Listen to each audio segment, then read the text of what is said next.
I have pain with sex. What can I do about it? Hi, welcome to our Ed Talks, little snippets of education to help you heal and feel empowered. I'm Justine Calderwood, pelvic floor physical therapist and certified birth healing practitioner. I want to talk about this because it happens more often than you realize, especially for women that have pain with intercourse and they are putting up with it or have been told silly things like that they need to drink wine before having intercourse, or they just need to learn to relax, or they just need more lube, or they're completely dismissed that they're led to believe that maybe it's not as bad as they think. So if you're in that category where you're having pain with intercourse and you're wondering what can be done about it, I want to go over some tips today based on what I tell my patients. So, number one, I want to tell you is that the brain is the biggest sex organ. So, if your brain's not into it, then your body likely is not going to be into it as well. So, I want you to, um, kind of pay attention to that. How are you feeling in the moment? Okay. And are you feeling safe? Are you feeling, ready?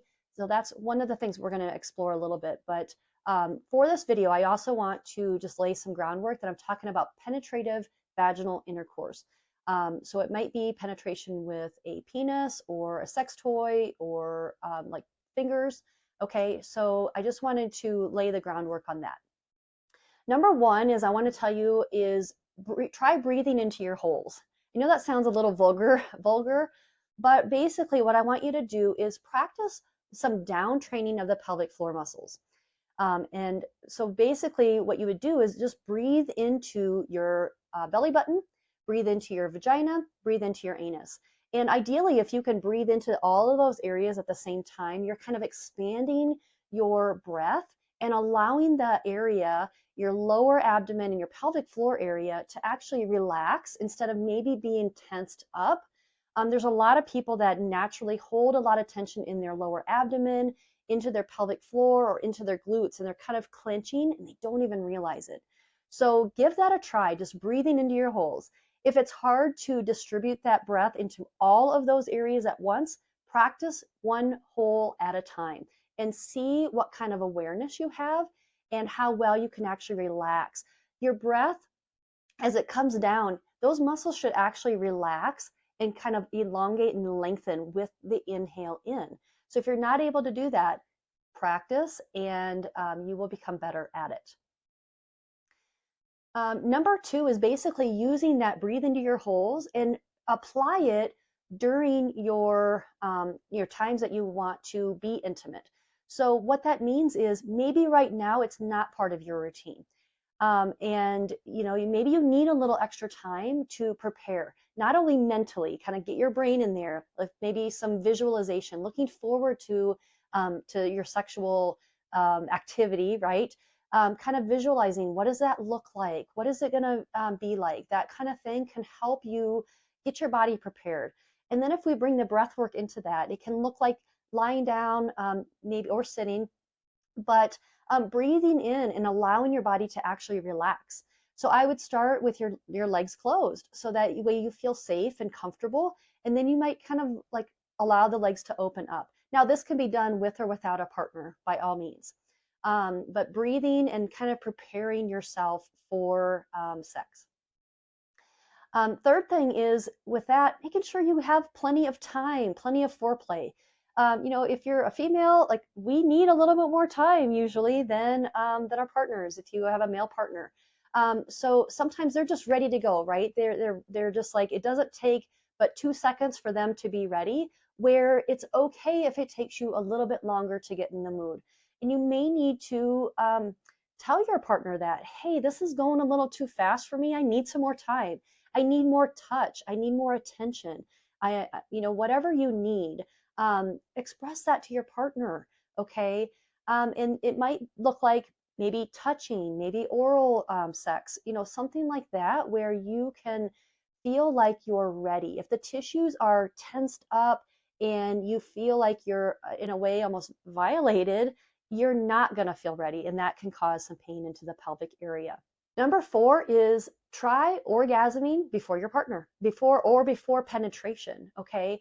So what that does is when you orgasm, it actually relaxes your pelvic floor muscles, and then it can allow penetration with whatever you choose afterwards. So give that a try and see if that helps some with your pelvic pain. Number 5 is try different positions. Okay. So you may find that with sometimes your pelvic pain is worse with certain positions, depending on how deep things are going in, or whatever angle the penetration might be occurring at.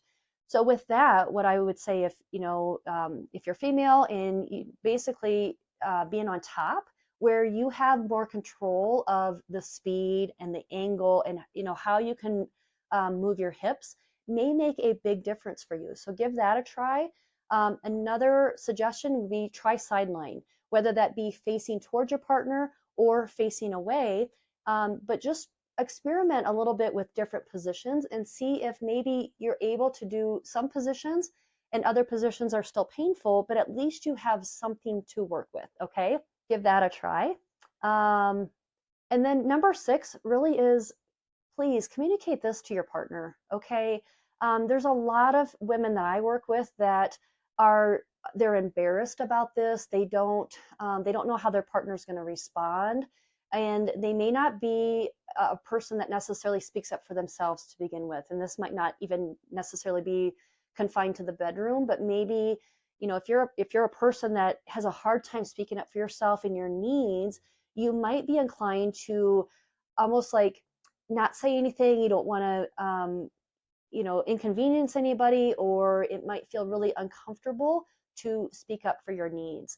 But please do. In my experience, the women that I have worked with in my physical therapy practice, some of them have come in with their partners and they've been super supportive and they care very much for you. But yeah, having open communication with your partner, at least to let them know, hey, I'm having pain with sex. Can we try it a different way? Or again, if this isn't part of your routine of maybe taking a little extra time to do some breath work or touching, that foreplay, maybe using lubricant, for instance, maybe that feels uncomfortable to you to suggest that.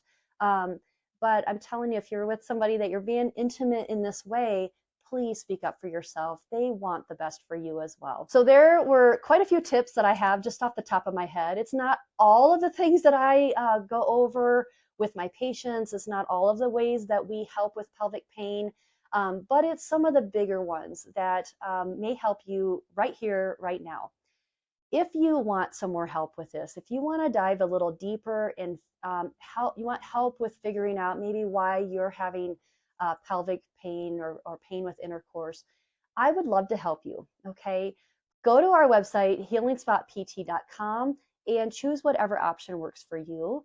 And we'll reach out to you. A member of my staff will give you a call and book you in for a discovery session. And let's get all of your questions answered and help you to have a enjoyable and pleasurable sex life.